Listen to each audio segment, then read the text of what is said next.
नमस्कार, मैं हूं योगेश चक्रवर्ती और आप देख रहे हैं रैड नेटवर्क।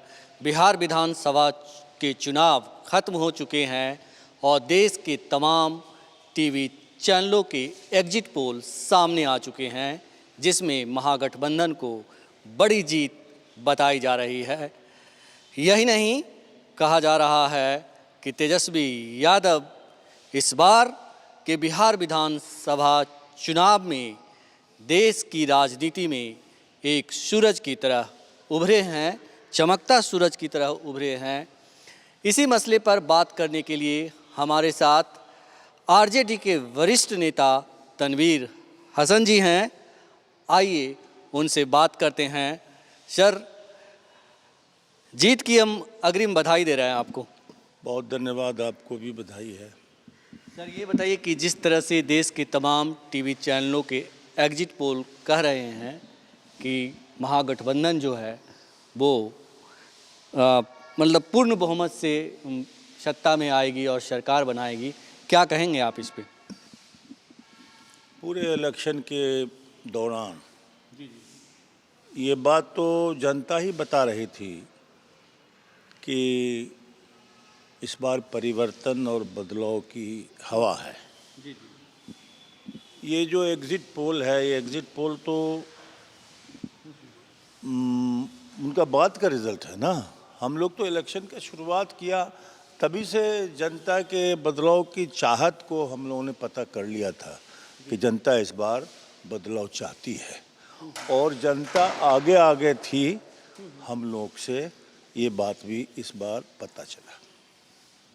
सर, जिस तरह से पूरे चुनाव के दौरान तेजस्वी यादव अकेले मोर्चा संभाले रहे, तो क्या ये आप लोग आरजेडी की रणनीति थी या फिर मतलब स्टार प्रचारक के तौर पे आप लोग नहीं उतारे, ये हम जानना चाह रहे हैं।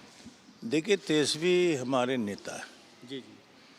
महागठबंधन के मुख्यमंत्री के उम्मीदवार हैं वो। जी। और भावी मुख्यमंत्री का चेहरा पहले ही हम लोगों ने पेश कर रखा था। और तेजस्वी प्रसाद यादव लालू यादव जी के सुपुत्र हैं। बिहार की सरजमीन लालू प्रसाद यादव को हमेशा मानती रही है। वो भी एक समय के बदलाव के ही नेता थे।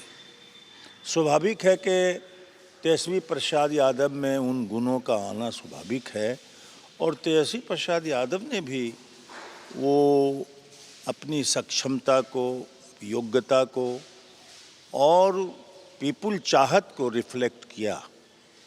पता चला लोगों को कि हाँ, ये भावी मुख्यमंत्री का उम्मीदवार महागठबंधन का है, तो वाकई है। जनता ने मोहर लगाया उस पर।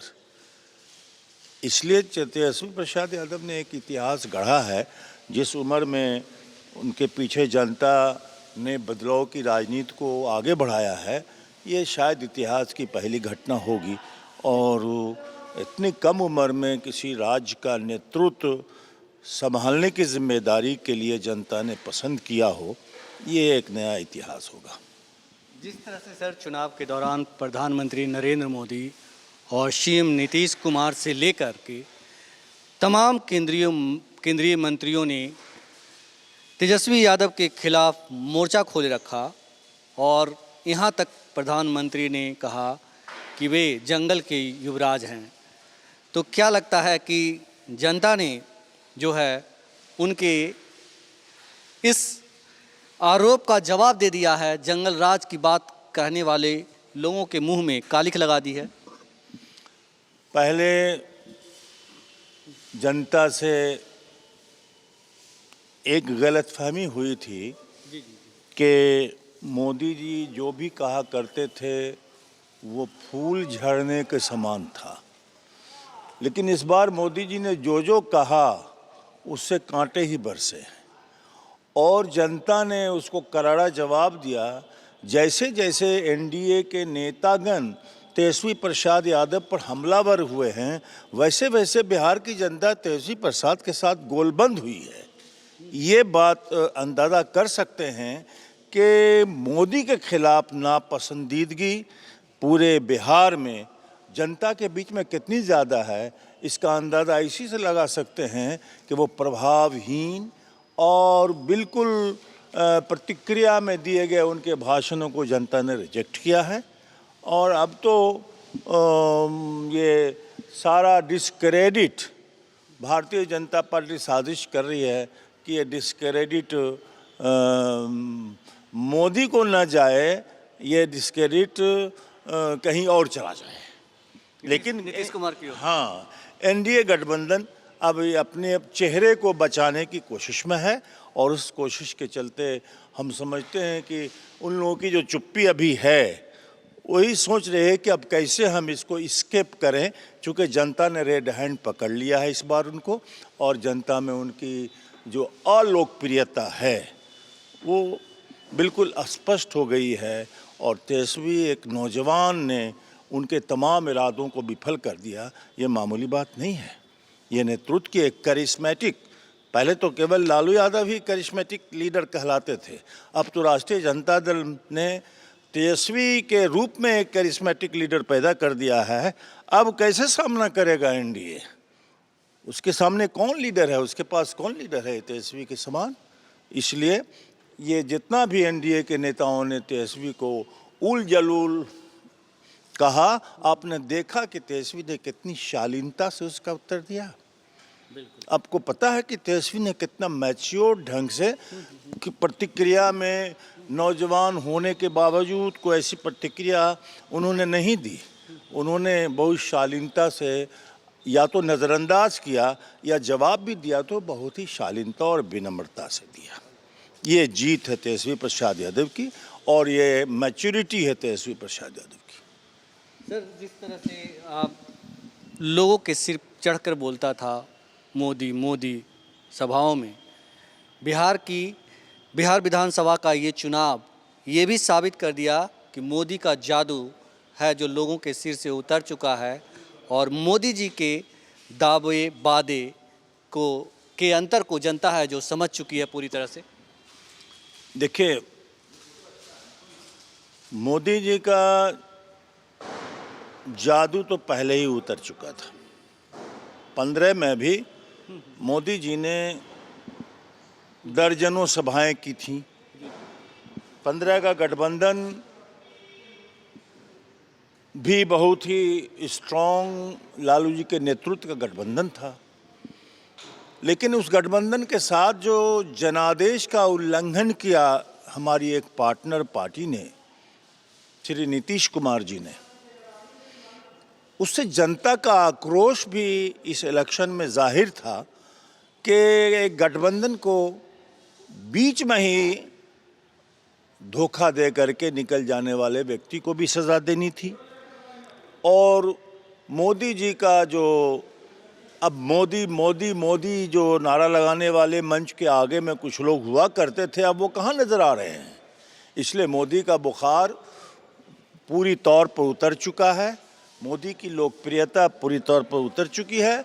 इसलिए अब आने वाले दिनों में, अभी तो ये चुनाव हमारे राज्य का था, आने वाले दिनों में जो देश का चुनाव होगा उस चुनाव में भी जनता निर्णायक मोड में रहेगी और जवाब देगी एनडीए के वर्तमान रिजिम को फिर उखाड़ फेंकने का संकल्प ले लेगी। सर, ये बताएं कि जिस तरह से इस चुनाव के दौरान, चुनाव प्रचार के अंतिम दिन सीएम नीतीश कुमार ने इमोशनल कार्ड खेला और कहा कि ये मेरा अंतिम चुनाव है।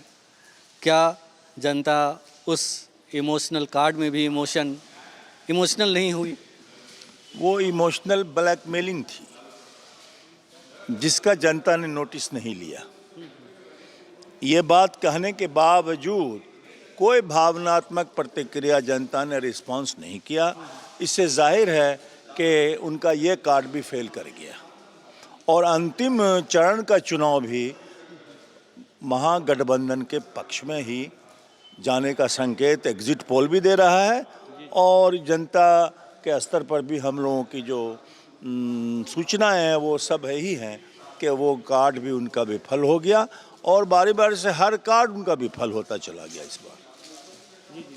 सर, जिस तरह से अपार जन समर्थन आपार प्रचंड जिसको कहते हैं वो प्रचंड जीत मिलती दिख रही है आप लोग को। तो तेजस्वी जी के कंधे पे एक बहुत बड़ा बोझ भी इसके साथ आया है। आरजेडी के कंधे पे, आरजेडी के समर्थकों के कंधे पे एक बहुत बड़ी जिम्मेदारी आई है। स्वाभाविक है कि जब हम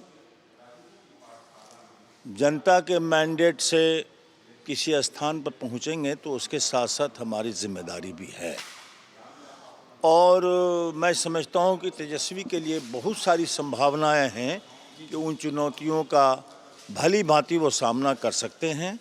उनका जो विज़न है और विज़न जो इस चुनाव में उन्होंने दर्शाया है अपने दौरों के दौरान, अपने भाषणों के दौरान, जो विज़न है उस विज़न के हिसाब से उन सारी चुनौतियों का सामना राष्ट्रीय जनता दल और महागठबंधन के साथी मिलकर करेंगे। मैं और बिहार की जनता ने पूरा भरोसा और विश्वास किया तेजस्वी प्रसाद पर। सर 10 लाख नौकरी की बात मास्टर स्ट्रोक साबित हुई है और ये कितनी बड़ी जिम्मेदारी होगी कि 10 लाख लोगों को नौकरी मुहैया करवाया जाए। देखिए, कोई भी ये पहला चुनाव है पिछले कई वर्षों के दौरान जो चुनाव का एजेंडा विपक्ष ने तय किया है।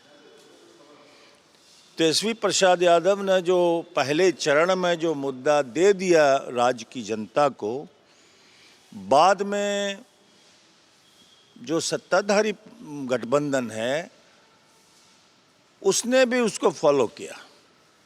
आपको याद होगा कि जब तेजस्वी जी ने कहा कि हम 10 लाख नौकरियां देंगे तो नीतीश जी ने मजाक उड़ाया था कि कहाँ से लाएंगे इतना पैसा।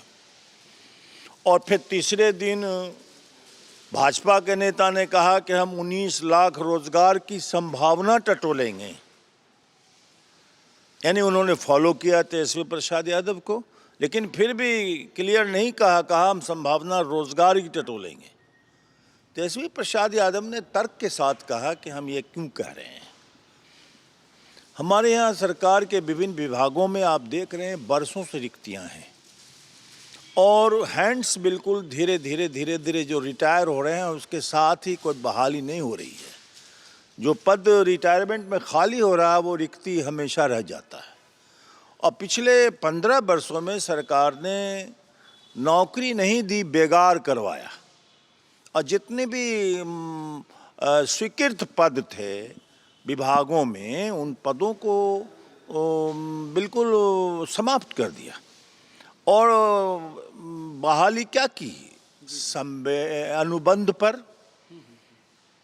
अनुबंध पर बहाली की, बिल्कुल टेम्पररी जॉब रखा, उसको बेगार ही कहा जाता है। जब इनसिक्योरिटी सर्विस की हो, एम्प्लॉयमेंट की हो तो वो बेगार है, वो नौकरी नहीं थी। तेजस्वी जी ने इस बात को तर्क से बताया कि इतनी रिक्तियां, 4.5 लाख रिक्तियां बिहार सरकार के विभिन्न विभागों में हैं जो पिछले सालों सरकार ने बहाली नहीं की। और बहाली के प्रयास भी किए तो बहुत मुश्किल से बहाली के लिए आंदोलन करना पड़ा नौजवानों को बिहार में। अगर बहाली के लिए वैकेंसी निकालने के लिए आंदोलन करना पड़ा, वैकेंसी निकल गई तो परीक्षा आयोजित करने के लिए आंदोलन करना पड़ा, परीक्षा भी हो गई तो रिजल्ट के प्रकाशन के लिए आंदोलन करना पड़ा। और फिर जब रिजल्ट भी हो गया तो ज्वाइनिंग के लिए एक आंदोलन करना पड़ा। पता चला कि सरकार चली गई है कोर्ट में या किसी को भेज करके बाधा उत्पन्न कर रही है, यानी सरकार की नीयत नौकरी देने की नहीं थी। तो तेजस्वी प्रसाद ने इस बात को तार्किक ढंग से कहा है कि रिक्तियों के विरुद्ध बहाली करने की घोषणा ये स्पष्ट है कि पहले से है पूरी तैयारी और पूरे विजन में ये साफ है कि नौकरी कहाँ से हम देंगे। दूसरी बात, एक और तर्क के साथ उन्होंने कहा कि रिक्तियाँ कैसे भरी जाती, यानी 15 वर्षों में बिहार सरकार का जो बजटरी प्रोविज़न होता था वो बजटरी प्रोविज़न पूरा का पूरा खर्च कभी नहीं हुआ। 35% से लेकर 40% तक ही बजट के राशि का खर्च होता था और बाकी लौट जाती थी खजाने को। तो वो राशि तो साल भर इस्तेमाल करने के लिए स्वीकृत की गई थी, विधानमंडल ने तो वो राशि स्वीकृत किया था राज्य पर खर्च करने के लिए, उसमें नौकरियों पर भी खर्च करने के लिए स्वीकृत किया था। तो वो जब नहीं किया तो तेजस्वी प्रसाद ने हवा में ये बात नहीं कही है, बल्कि पूरे तार्किक ढंग से राज्य की जनता को इस तरह समझाया कि जनता ने इस पर अपने मतलब कन्विंस होने का एहसास कराया और दिनों दिन जनता तेजस्वी प्रसाद के साथ होती गई। और जैसे जैसे एनडीए के नेताओं ने तेजस्वी प्रसाद पर हमला किया, इवन व्यक्तिगत हमला तक भी किया और बहुत जो अमर्यादित ढंग से हमला हुआ, उसके बाद भी तेजस्वी ने जिस शालीनता से उसका उत्तर दिया, ये तेजस्वी प्रसाद यादव की नेतृत्व क्षमता का प्रमाण है। सर, जिस तरह से अपार जन समर्थन और प्रचंड बहुमत की बात की जा रही है, उम्मीद है कि आप लोग जब सत्ता में आएंगे तो एक तेजस्वी जी एक नज़ीर भी पेश करेंगे कि किस तरह से जो है सत्ता चलाई जाती है, किस तरह से शासन चलाया जाता है। इसके लिए तेजस्वी प्रसाद यादव के जो विज़न की चर्चा मैंने की, वो स्पष्ट है विज़न में, और सारा ब्लूप्रिंट उनके उस विज़न में शामिल है कि कैसे सत्ता चलाई जाएगी। सत्ता में उन्होंने अपने भाषणों में हर जगह कहा कि हम सबको साथ लेकर के चलेंगे, हम किसी को छोड़ने वाले नहीं हैं। राज्य के सर्वांगीण विकास के लिए हर कॉर्नर को विकसित होना ज़रूरी है। जब ये सब बातें उन्होंने कही हैं अपने भाषणों में, तो स्वाभाविक है कि सत्ता में आने के बाद जो उनके सामने ब्लूप्रिंट रहेगा, उसमें इन सब बातों को समावेश करेंगे और समावेशी सरकार ही सब कॉर्नर को खुश रख सकती है, सब कॉर्नर के लिए काम कर सकती है। तेजस्वी प्रसाद यादव एक समावेशी सरकार चलाने के विज़न को साथ लेके चल रहे हैं। रैड नेटवर्क से बात करने के लिए आपका बहुत शुक्रिया सर। बहुत बहुत धन्यवाद, आपका भी शुक्रिया। तो ये थे आरजेडी के वरिष्ठ नेता तनवीर हसन जी, जिनका साफ कहना था कि तेजस्वी यादव ने सब कुछ पहले ही साफ कर दिया है, अपने भाषणों में साफ कर दिया है कि आरजेडी ए टू जेड की पार्टी है और सत्ता में आने के बाद भी आरजेडी तेजस्वी यादव उसी पे काम करेंगे, उसी विज़न को लागू करने का काम करेंगे। योगेश चक्रवर्ती, रैड नेटवर्क, पटना।